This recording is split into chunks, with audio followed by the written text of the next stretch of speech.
Hey, what's up, guys? It's Parnellyx. We're kind of back after a 2-week delay. I have finals and stuff. I still technically have finals, but I got over like a tough part, and I don't have like this like big paper due for like a couple weeks. So we're back to making some. We're posting some YouTube videos. Now, do note, I have a fever right now with COVID again. I had COVID like 2.5 months ago, and I got COVID again, so this is fun. And I frankly do not know how this commentary is going to go, but we're going to try because I'm bored out of my mind and I got nothing else to do. So, see how things pan out.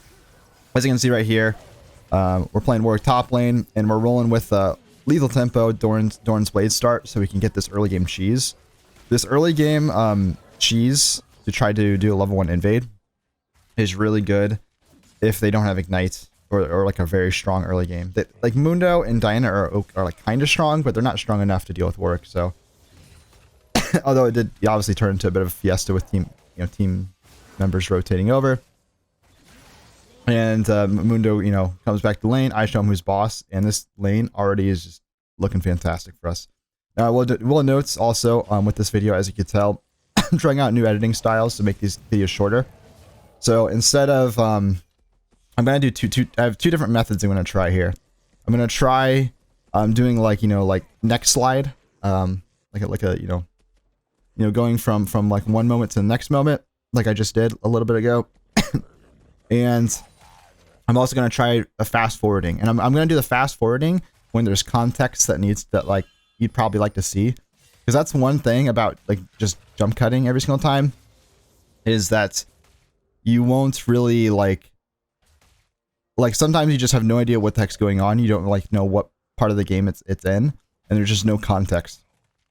So it just kind of makes, and plus if you're like trying to watch like laning phase and stuff like that, you're not gonna be able to like see how I'm actually managing the waves. So I'm trying to cut out like me like being dead or going to lane, but as far as like or like pushing out a lane, but as far as like actually doing something like strategic, I guess, or interesting, I'm just doing fast forward. So we got a nice freeze here versus Mundo, and we did just see Diana, and I know she's still here. So I'm trying to like kind of like bait her, but I'm keeping the freeze, but I'm safely keeping the freeze. And notice how like aggressive I'm playing, dude. I'm an actual psychopath. So I'm always trying to like take short trades whenever I can. And this isn't just annoying for Mundo, it's really annoying for Diana, because she wants to leave, and now she like can't leave. She has to like keep coming back, and it's just a pain in the ass for her. That said, we do end up, here's the fast forward. We don't end up dying, which kind of sucks, but it all kind of works out a little bit. So I will say, oh yeah, this is the part. I think now I just start turbo feeding this game. I just start turbo feeding. This is bad habits coming back. Now I want to say, in case anyone, well, if no one's like looked at my match history, which I doubt many people have, I've been completely smurfing this preseason. I've been insane in the top lane. Like when I was 1,000 LP last season. Not like guess not last season, but well, I was 1,000 LP last preseason. So when I was 1,000 LP a year ago, I was winning lane every single game and worked top lane, and I was just like going complete beast mode. And I gotta say, beast mode Parnellyx is back. I'm winning. I'm stomping every single lane I ever play, minus this game. This game I actually kind of do a little bit of inting. You'll see right here in this mid game we got a nice Parnellyx feed Taj. But it's fine because, as you can see from the title, we're testing out Heartsteel this game. And that means that the longer the game goes, the more Heartsteel stacks we get, so we can see how that all pans out. And we're doing it with Bork Rush. That way we have some damage. Because Bork, you need to have, like, Bork is what you need to have some foreign damage. You could technically go to Titanic, but your damage is still going to kind of suck. And it'll be, like, just a hard front line. I think Bork is probably the move because it gives you strong early game and mid game. And then you can just be like super tanky. So like instead of thinking of it as like a tank that deals damage, it's better to think of it as like a carry that's really tanky. When you go Bork and tank on Warwick, that's the playstyle you're going for. You're not looking to like dive in deep in the fights. You're looking to like shred like this. Obviously I should be using barrier there, so I completely threw that fight, which is very, very sad. Like I said, a lot of feeding coming up right now. But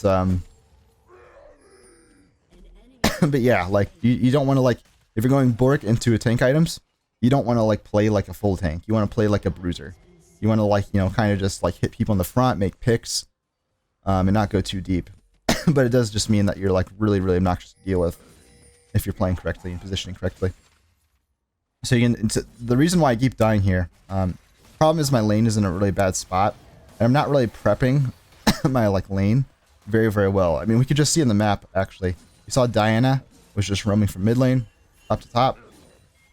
I actually didn't see it. I remember I did not see this. So, completely caught me off guard. Hey, was she here? Yeah, she was here. I can't remember what happened here, honestly. But this is like a problem. The problem I was having this entire time was that I've just been... Well, this actually is a good turn opportunity. Oh yeah, this is a great turn. Vex comes flying in, we get a nice meaty double kill. I actually get the double kill. So that's fantastic for me. Now I can get my Heartsteel a lot sooner. The problem with that, with Heartsteel and Warwick, and the reason why I don't think Heartsteel is actually that good on Warwick, and so in case anyone's wondering what my thoughts are on Heartsteel, it's not good. It's not horrible, it's just not good. It's because Warwick can't really afford to rush it. He needs wave clear or damage early, so I either need Bork or you need Titanic Hydra. Or like Divine Sunder or something like that. And you can't like... If you get it too late, you're not going to stack it. And you know, you're going to be delayed in your stacking. So you'll be behind like 200 health or something like that. Which isn't the end of the world, right? But on top of that, Warwick isn't very good at actually like getting stacks. Because he's just kind of immobile and fights. And you have to just kind of run straight at people. So it makes it hard for you to actually like go into a fight and get a bunch of stacks. So yeah, I feel like, and also Warwick actually benefits a ton from resist, because of his healing. His healing is very like, he has a lot of like flat healing that doesn't like scale very well with like health or anything. So you'd rather just to make use of the flat healing, you want to just go ahead and get a bunch of resist. Because if it's like really, really hard to deal 100 damage to you, and you heal 50 damage per auto attack, that's obviously really obnoxious. It makes it really, really annoying to deal with Warwick, so.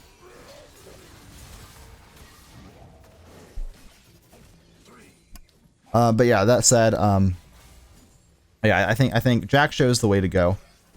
I'll make like a tier list here soon. COVID really ruined my plans. I was gonna like post like a ton of videos this week. Don't know if I can, because you can feel like I got a cough and I sound sick. I'm not sure how bad it's going to sound. Let me know if it sounds unbearable. I have actually no clue. It's really, really hard to talk without coughing, so I'm trying my best here. But I do want to do like an item tier list, or like, I guess at least like a builds tier list. Because I actually have very strong opinions about the best builds in Warwick right now. And I definitely want to get that out so you guys can like consistently go the best builds in Warwick. There's like 2 or 3 builds that I think are just the best right now, without a doubt. And then like items like Heartsteel, I do not think are good. So, and again, it's not horrible. It's just not great. There's like no synergy with Warwick, really. I won't say no synergy, because obviously being tanky is still nice, but you can actually be tankier with like Jack Show, more reliably tanky with Jack Show. So it's just better that way. This right here was actually one of the worst plays of all time. This is a classic Parnellyx play. Not paying attention to my health. I'm trying to like, I'm super tunneled. I'm trying to like bait Diana in so that I can stuff her in the fight. But then I just like let myself get to like 50 HP, don't use barrier, and I get a one shot. If you're wondering like what's like, what my thought process is, I don't know, dude. I don't even know. Like I can't even tell you. I really couldn't.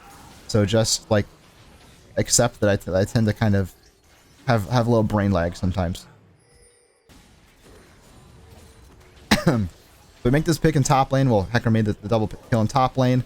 I go back mid lane here. And so in case anyone knows what happened here, I just went from top to mid to farm out mid lane. And then Mundo just kind of comes from a jungle. I don't know where the hell he came from. Like, if it looked like Mundo was just randomly there and like he missed something, trust me, he really was just randomly there. That was not because of the cuts. This actually shows off. Well, this is the best fight of the match, probably. Well, this is what I'm talking about, though. You're like really, really tanky, but your damage is solid. You have tons of health. You got to think of yourself, like I said, as a tanky carry rather than a damagey tank, playstyle wise.